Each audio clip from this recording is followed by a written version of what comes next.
Hi, everyone, and thank you for taking the time to view this lecture. Today, we're going to talk about a book by historian Forest McDonald. It's called Novus Ordo Seclorum, The Intellectual Origins of the Constitution. So this is in preparation for our upcoming studies on Articles 1, 2, and 3. Hopefully, this will give you a good understanding of the English origins of the Constitution, as well as some arguments from notable historians.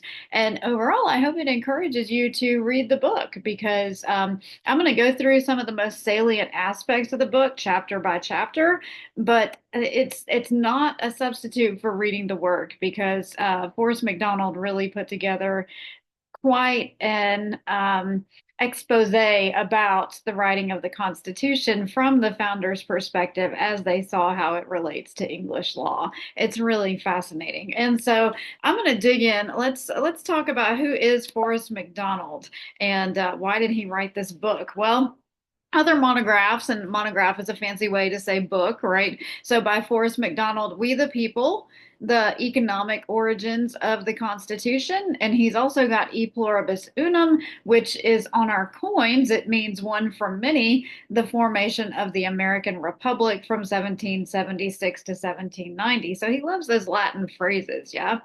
Um, and so if you look at the table of contents, he's got chapter one is the problem. So in other words, what's wrong with the articles?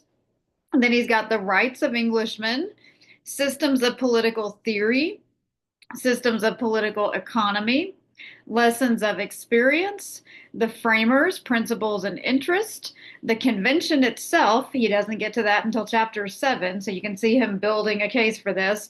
And powers, principles, and consequences is the last chapter. Then you have the appendices, and he talks about attending the Constitution and the Constitution itself. So, the book itself is entitled Novus Ordo Seclorum, which does mean New World Order. So, that gets a little bit problematic because we have a lot. If you look up New World Order on the internet today, probably one of the first things that will pop up is this Wikipedia about conspiracy theories and New World Order. It's actually a real term, and it means that the old order is changing, the old governmental structure of society is changing, and a new one is coming in. And you could say that the Age of Revolution brought in a new world order because it changed the monarchy. You know, this old monarchical system is becoming outdated, and the age of democracy is coming in. And so it's actually a good thing. New World Order doesn't necessarily have to mean something negative, right? It could mean something positive. And it's very common, if you study psychology and things like that, it's common for people to initially perceive change as a loss because they're looking at what they're not going to have anymore versus what they will have. And so a lot of people who lived at this time, so try to separate yourself from what's going on today. And let's really think about this in terms of what was happening in the 1770s, right? That people saw the monarchy as a loss, right? And they saw democracy as a change that some of them didn't want and others wanted passionately. So it just depended on which side of the aisle you were on and how you viewed things. But in the preface, MacDonald states in 1958, I published a work called We the People, The Economic Origins of the Constitution. And note that a number of historians have wrote about the economic origins of the Constitution. It's very common because you have Shays' Rebellion, the Farmers' Uprising, and it was the Constitution written purely for economic reasons. That's a real interpretational problem, right? And so Charles Beard is another historian, very notable. He wrote economic interpretation of the Constitution. And so MacDonald is saying here that he has disagreements, and he's going to state those disagreements in this first book that he wrote. Now, there was sort of a negative outcry about the first book. And so he states in the preface that he's going to clear the decks and he wants to follow the volume with two more in which I shall attempt to write something meaningful about the making of the Constitution. And I dare say he accomplished it with Novus Ordo Seclorum. So, chapter one, patriots in the late 1700s, he argues, agreed that proper ends of government were to protect the people people, their lives, liberty, and property, which is Lockean theory. And so go back to the lesson on the Enlightenment, and you can study John Locke and understand Lockean theory. Well, that's where we get this idea from, right? And these ends could best be obtained through a republican form of government. Now, there was a task of creating a government. It's not an easy task to actually create something good, right? If you want anything of quality, it's going to take time and effort and thought. And that's what happened here. We have a group of men, of very intelligent men, very passionate men who came together, and they really wanted to do this well. And they did. And so Hamilton stated, history is full of elaborate examples where, in contest for liberty, a jealousy of power has either defeated the attempts to recover or preserve it in its first instance, or has afterwards have subverted it by clogging the government with too great precautions for its security, or by leaving too wide a door for sedition. So you can kind of see here, he's looking at what's happened in the past, what has gone wrong, how has the government been subverted, where has it been too open, and how can we fix these problems as we create our own government. So, chapter 2 goes into the rights of Englishmen. And they examined the questions. These are questions the founders grappled with. What defines liberty and freedom? And so, I encourage you to really think about these things as I'm going through the slides. How would you define liberty and freedom? What's the difference? Right? What is the difference between liberty and freedom? And personally, I would say, liberty is the freedom to do the right thing. Freedom is sort of like anything goes. And so, so they wanted to create a government that was based on liberty. And to follow that up, what aspects of English law would be valuable in the new Republican government? Should they adopt English principles for property laws? And they did, and that gets controversial a little bit, right? Because all of a sudden you have to own property to vote, and it limits voter turnout and things like that. But there were reasons for that, not necessarily relevant today, but were they relevant in that time? That's the question. We want to be careful not to be anachronistic. And anachronism is when you place standards or anything that you place into a time period where it doesn't belong. So, sort of like if you've ever seen A Knight's Tale, an example, she puts the Nike symbol. There's a lady who's a blacksmith. And first of all, you would never have a woman blacksmith, but she puts the Nike symbol on the armor that she made. And she said it's a mark of her trade. And so that's anachronism because we know Nike didn't exist, nor did they brand armor like that. But it's kind of fun. It's fun for the movie. That's one of my favorite movies. But that's the idea. So you can have ideas that exist today, idea like notions of justice, things that what we would call justice today, they didn't necessarily call that justice back in 1776, right? And so it's anachronistic to project those ideas onto a time when they weren't there. That doesn't mean they're wrong or right. It's just that to have pure historical analysis, you want to see it through the eyes of those who lived it. And so property laws are part of that, and so is expansion of democracy. And so they also ask, how should property be regulated? Note that regulatory power was not a term they used in the late 1700s. And how should capital crimes be tried? You had lynching. Lynching wasn't outlawed until the 20th century, and so 21st century. And so what about freedom of speech, freedom in speech and freedom of press? What should be allowed? There are obviously going to be social consequences for things that you say.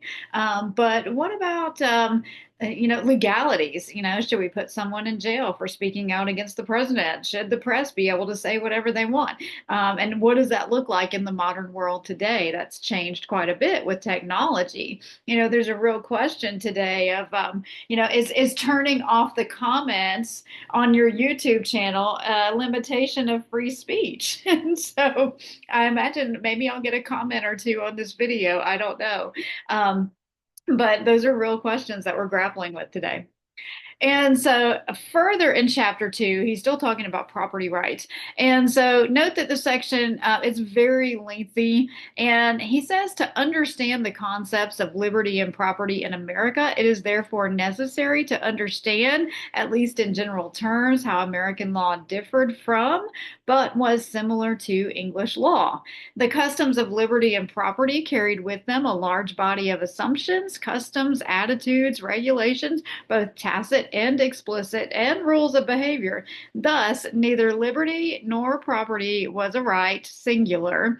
Each was complex and subtle combination of many rights, powers, and duties distributed among individuals, society, and the state. There were no laws against extravagant expenditures unless they were harmful to society. So those are called sumptuary laws. And that kind of lends itself to monopolies. Can one family or one person have a monopoly on an industry? And that really became a problem during the Gilded Age. We didn't see that, there wasn't a public outcry so much against it back in the late 1700s. But contrary to a prejudiced belief that was widespread in the 18th century, it was not uncommon in England either. Many of the monopoly trading companies that were created under the Tudors, and some also created by the Stuarts, they were not restrictive. For rather than taking away someone's property rights, they authorized particular companies of persons to conduct certain kinds of trade that had previously been forbidden to all. So it actually expanded economic regulations in some ways. He said because of this, general regulation of mercantilism was broad. Also, the American government theoretically lacked the power needed to create such regulations under the Articles of Confederation. So then you get into chapter three, systems of political theory, and he really talks about natural law. And natural law is sort of like your conscience, like written on the heart. It's, like everyone knows it's wrong to murder someone else. It's wrong to steal. Anything that hurts someone else, it kind of seems wrong unless you just really have no conscience at all, right? And so he says natural law had been developed since the 17th century into a large, systematic, and respectable body of legal theory that had gained some standing in the courts of England. And theorists of natural law that the founders commonly referenced were John Locke, again, go back to the lesson on the Enlightenment, Hugo Grotius, I've spoken about him a little bit. He's from the Dutch Republic. He was very concerned with Rivian rights, like who owns international waters and things like that. And then Thomas Rutherford. So, to Locke, natural law was based on three fundamental principles. First, the duty of every man to praise and honor God. And if you read Locke, it's very he leans heavily on the Bible, and that was just part of the Enlightenment, and he's refuting a guy, go back and watch the Enlightenment video again, but he's refuting Filmer's argument that the monarchy was biblical because Adam from the Bible was the first monarch. So remember, Europe was Christianized at the time. You're going to have a lot of Christian-based arguments. And so the first duty of every man was to praise and honor God. Second, mankind ought to be preserved. Apologize for the typo. And mankind should not destroy themselves. So, in other words, let's not self destruct, right? And mankind is obliged by nature to live in society. Therefore, he is obliged to preserve society. So, we want to nurture and grow our country, pour in good things into it to make sure that it is long lasting. And so Thomas Jefferson said, a nation as a society forms a moral person, and every member of it is personally responsible for his society. Ugh, got a little tongue-tied. But you get the idea here. A nation is, well, a republic without morality won't stand. Democracy without morality won't stand. And there are excellent reasons for that. People have to do the right thing without anyone standing over them. And, those who won't, there have to be consequences so that hopefully they'll be reformed, and they will, or, we'll have to lock them up, or we'll put them in jail or whatever to make sure that society is safe. And so, two ideas about republicanism existed among the early Americans: those which reduced their principles into systems of ideologies, In other words, what's good for society and what's not, and those that didn't. So is the good of society based on an idea, or is it based on this outward working process? And both schools were concerned with the morality of the republic. They knew that public virtue would give it life. And the distinguishing factor was how to arrive at solutions to moral problems in society. How do you deal with these things, right? And we're grappling with that today. There's a lot of question about that today. What do we do? Mental institutions. What do we do with mentally ill people? And are there, now we have technologies and drugs and all kinds of things. And mental institutions are sort of a thing of the past, right? We have live-in sitters, people who are schizophrenic or things like that. What do we do about those situations? And and we find that there is just a much better and more humane way to cope with some of those things today than in the past. But there's still a question of what this should look like. And practically, and this is why health professionals and our criminal justice system, these are all public services, right? Because it allows for people to live free and vibrant lives.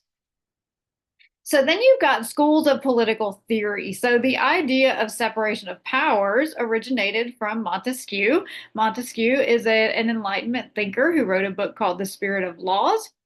He taught that Americans in different Trinitarian taxonomy, he taught Americans a different Trinitarian taxonomy. So at the outset, he divided three forms of government in a thoroughly unorthodox fashion.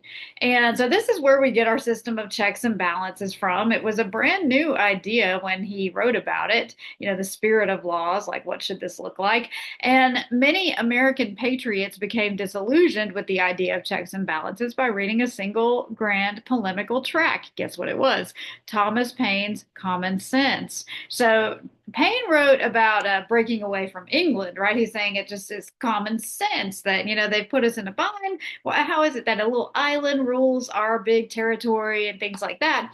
But there were other aspects of common sense that caused people to really think about democracy. Because at that time, we really didn't have democracy in its purest form. We didn't have a nation that was founded on it. That was sort of an idea, but it hadn't really come into fruition yet.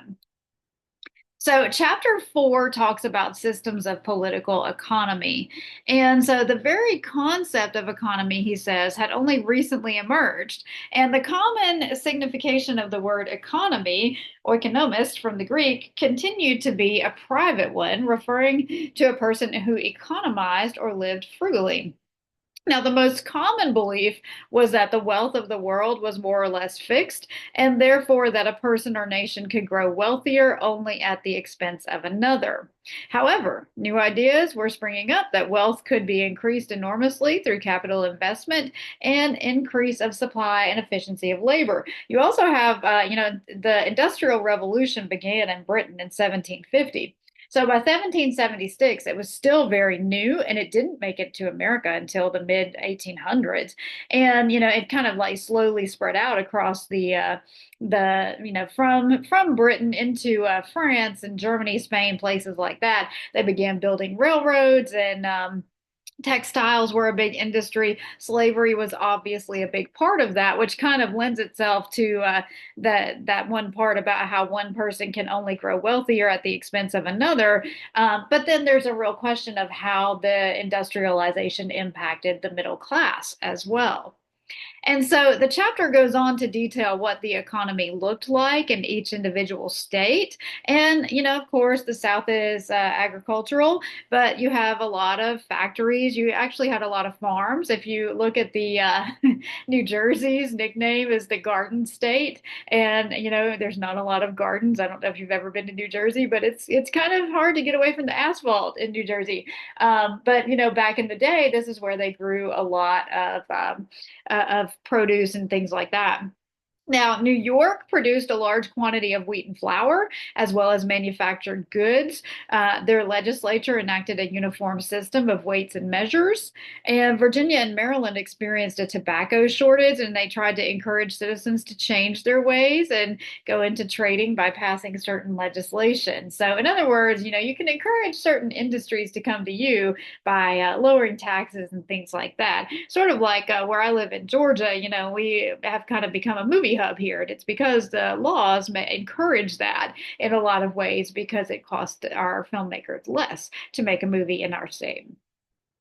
So, the doctrine of laissez faire found its way into American thinking not primarily through works of French aristocrats, although that was common, but it actually came because of Adam Smith. He's another great Enlightenment thinker. He wrote a book called The Wealth of Nations. And so, this is where we get the idea of this hands off the economy approach, right? So, at their core, economic theories are largely based on people's assumptions about human nature. And this is prone to change over time. And if you really study economics, you'll see this very well. The major schools of thought about economics, and I'm talking about public policy and economics, right? So you got Keynesian theory, neoclassical views. You've got classical views. Classical economists believe in laissez-faire, which is free trade, full employment, flexible wages. They argue that there's sort of this invisible hand, and that comes from Adam Smith's book. He calls it the invisible hand. And the idea, to put it in really layman's terms, is that people are going to buy what they need or what they want. And if they don't need it and they don't want it, they're probably not going to buy it. Therefore, people will not make things that won't sell. And the economy just sort of runs itself because of basic human nature. And the less you try to direct it, the better it's going to go. That's the argument in classical economics. Now, proponents of the Keynesian model. Now, note that the Keynesian model came about under FDR, right? And you think about the New Deal. He really leaned on Keynesian theory. I've got it right here though, but he also leaned on Sir Basil Blackett's book Planned Money, and Keynes wrote a treatise on money. You also had George F. Warren's book Prices. So if you really want to understand FDR's economic policy and how that led to the New Deal, you can read those books. But basically, Keynesian theory argues that you can run a deficit as long as you pay that deficit when you have a surplus. So you have to have enough surplus to equal out to pay your deficit, and then hopefully you have enough that you're actually building wealth after that. And so America really operated on that policy for a very long time, and it wasn't until the 2000s. So think about like you're in the late 1930s, 1940, all the way up until 2000, that actually kind of worked for the country. We did go to the fiat money system under Nixon, but it really we didn't get into this like trillions of dollars of debt until we got into the 2000s, and so because but we didn't run that many surpluses either, and so that's another aspect is how many surpluses do you run versus how many deficits, and so Keynesian theory is it's workable, but it's unpredictable and it is taking a risk, right? And so, imagine doing that with your own finances. It can be done, but you got to make sure that you find a way to get that surplus.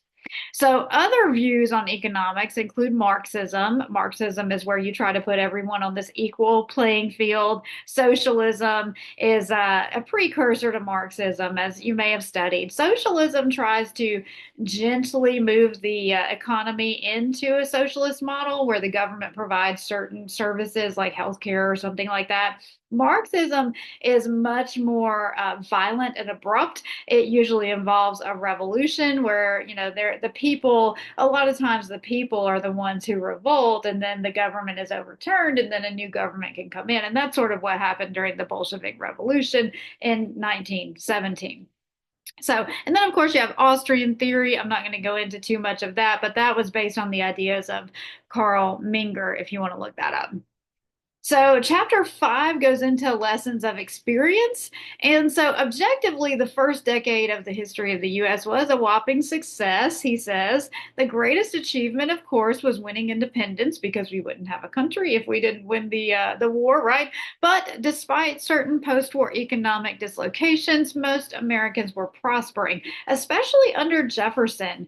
The Jeffersonian era saw a wave of prosperity that was unprecedented. And it sounds really funny to say this, but people were excited to have carpet in their homes. It was only elites who had carpet, and all of a sudden the common man could. You didn't have to have these wood floors anymore, and they felt like they were upper class just from little things like that we sort of take for granted today.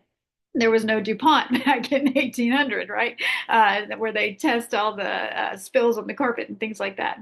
So, but anyway, by the winter of 1786 and 87, the American Republic was in peril, and there was a question, which may be rephrased as where did sovereignty go when George III abdicated it? So, in other words, when we won the war, who's in charge and what is that going to look like?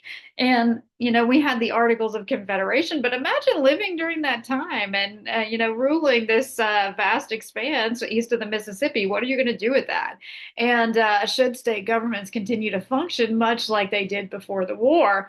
So, because before the war, they were individual states, individual colonies, and there was a question of how united they should actually be. And so, in the early days, in chapter 5, he says each state had their own methods for securing property rights, and some leaned on Lockean theory, which I discussed. Some basically affirmed man's natural right to own property, and some declared that previous laws must still be enforced. Others tried to incorporate new legal protections. And the most common form of protection of property was the requirement of property qualifications for voters and office holders. This is where it gets to be controversial because there's limitation of democracy, right? And so if you're limiting democracy by saying you have to own properties in order to vote, well, there are reasons for that, right? If you own property, you have a vested interest in how the government goes. And, at the time, it was the business owners. These are the people who are sort of running the town. And it's almost like renting versus owning. If you own the house, you're probably more apt to take good care of it, whereas a renter may not. And that is certainly not always the case. There are some excellent renters out there. However, overall, statistically, that's sort of what we see. And so there were also restrictions on taxing power. There were prohibitions against monopolies, although not large scale, and provision for jury trials in cases involving property. So remember, property rights, it's a major aspect of Lockean theory because it's a major segment in Two Treaties of Government that's written by John Locke. I encourage you to take a look at that, read through it, make sure you have a good understanding of Lockean theory of property, because that's really where you're going to understand how most of the founders understood it and why they limited democracy the way that they did. So now we'll move on to chapter 6. So the framers, principles, and interests. So almost all the delegates who attended the Constitutional Convention were nationalist in the narrow sense that they believed that it was necessary to recognize and strengthen the central authority. So the anti-federalists were the minority. The federalists, especially through the authorship of the Federalist Papers, became the majority. Now, chapter 6 examines Washington as a person, which is very interesting. He says to understand Washington and to understand the spread of Republican virtue provided for a few by the theory of passions, on must begin with the recognition that Washington was ever concerned, almost obsessively, with creating and living up to what he called his, quote, character. So, what in the 20th century would be called his reputation or public image? So, in other words, Washington was very concerned about how other people viewed him, and he was going to present in a certain way that created this leadership mentality, right? And they said it wasn't hard for him because of his stature, the way he carried himself, the way he spoke, certain things about him. He just had those leadership qualities, but he was very careful to maintain that and make sure that he wasn't tarnished. And so McDonald goes on to say that court party nationalists in the convention were considered more influential, but only slightly more numerous than Republican ideologues. And so these thinkers can be identified by which Enlightenment scholars they followed most closely. So if you put all these men in the Constitutional Convention into groups, who followed Lockean theory the most? Who followed Adam Smith? Who followed Montesquieu? And sometimes it was a conglomerate that they enjoyed all of these people in one way or another. But the major schools of thought were Humean and Mandevillean, moderated by Addisonian and Smithian, and McDonald goes on to say which members of the convention held to which theory, which is super interesting. Chapter 6, I think, is one of the most interesting chapters in the book. And so he goes into chapter 7, the convention constituting a government. So here we are, right? Drafting the Constitution. What does this look like? Well, as the work of many heads and many hands, right? It wasn't done by just a few people. And some delegates, to be sure, were more active and influential than others. And so the cool thing about chapter 7 is that it offers this timeline of the convention. And you really get into the nitty gritty of how it went down. And he talks about the delegates were scheduled to assemble on Monday, May 14th. But this is not the age of technology, right?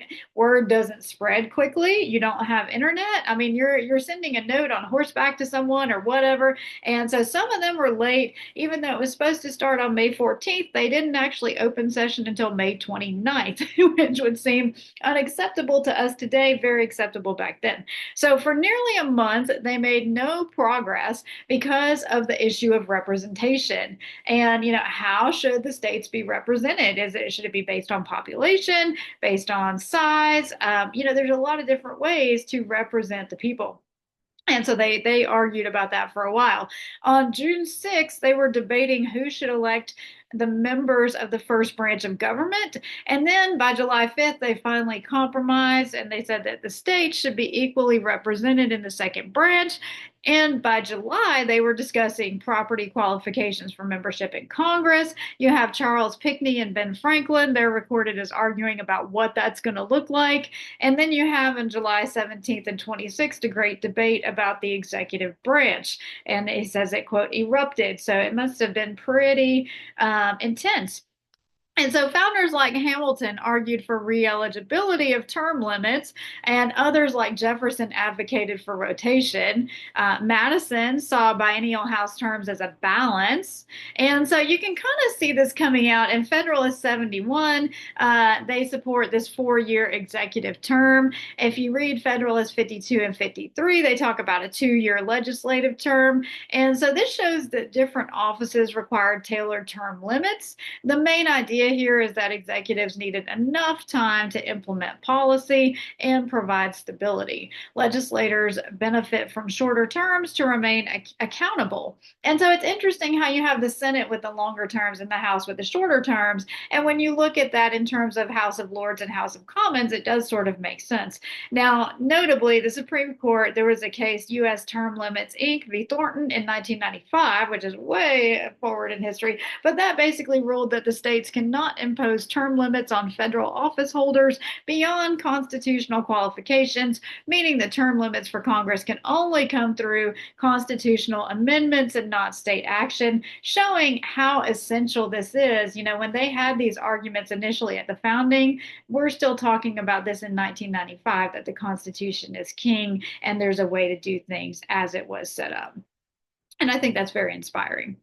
And so the founders' rationale for the 2-year terms in the House and the 6-year term in the Senate is explained in detail in the Federalist Papers, particularly numbers 52, 53, 62, and 63. So those are written by James Madison and Alexander Hamilton. And the core reasoning centered on a striking balance between responsiveness to the people and stability in governance. So in other words, the longer term limits of the Senate provide stability, but remember, the House has 435 members, and they represent a much larger population of society. Therefore, it kind of makes sense that they would rotate to represent all the different views, whereas the Senate is smaller, and most of those views, they will change and shift, but it's not as much. as the House seats in their constituency. And so in Federalist 62, Madison and Hamilton argue that the Senate needs longer terms to protect the nation from momentary passions and fleeting of popular opinion.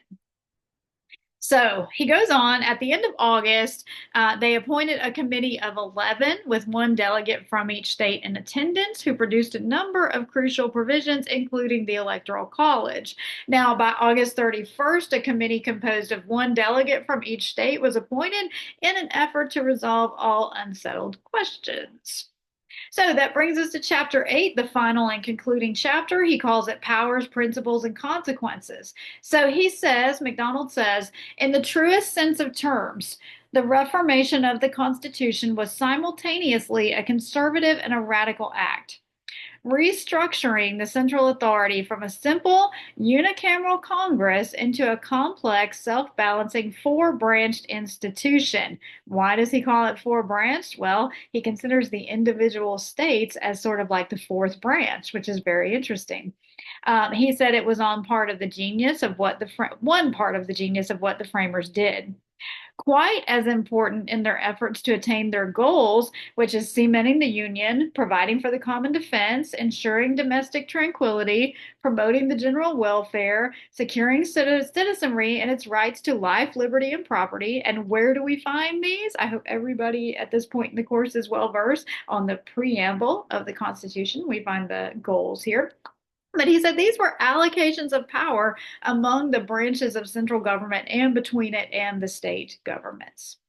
He says the framers looked forward in time as well as backwards. So they're leaning on history and, they're looking at ancient Rome, ancient Greece. And, from Greece, we get democracy. From Rome, we get the Republic. And we kind of have a conglomerate of that here, although technically we are a constitutional republic. But, they're looking at how can they make it long lasting and how can they learn from the lessons of history. And he says the precise blend of powers at the national and federal level, the distribution of powers among different levels of government, and the provisions for choosing officials in different branches of government for different periods of time were products of negotiation and compromise.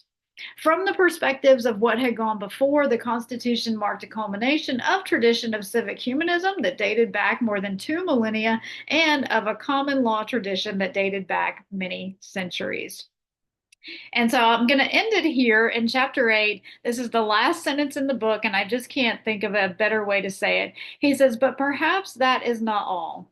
Perhaps, as Otto von Bismarck is reported to have said, and if you're not familiar, Otto von Bismarck is known for German unification. So Germany was one of the last countries in Europe to unify, and it was made up of all these small states, small entities, and it became, it was under the Holy Roman Empire. And so Otto von Bismarck is a notable man. But he says, evidently, Otto von Bismarck said that a special providence takes care of fools, drunks, and he added the United States of America.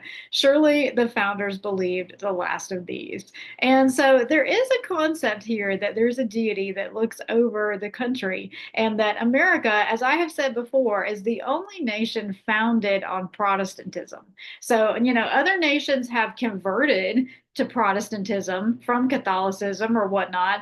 But, and scholars would argue with me. I'm sure there is a scholar out there who would say that's not true. But if you look at it historically, we are the only nation founded on Protestantism, and that makes us very unique. And if you are a believer in a higher power, I think there is something to be said about that in terms of stability in our country. And I'll end it with this. Even the Chinese, there's an article from the Chinese where they were looking into what makes America strong. And they looked into our political structure, they looked into our military, our economic structure, who our leaders have been, what kind of people they are. They said after doing this report, they believe that the thing that makes America strong is its Christian religion, that it is the one factor that is sort of like the thread through time. And it also provides a backbone of morality for our society. Even if you're not a believer, I think you can probably agree that it provides a standard of morality that is above bar. And, like I said, democracy without morality won't stand. And so I'm interested to hear your thoughts on this topic. But this is sort of a recap of McDonald. These are his arguments. And I hope you guys will take the time to read the book. Thank you for listening.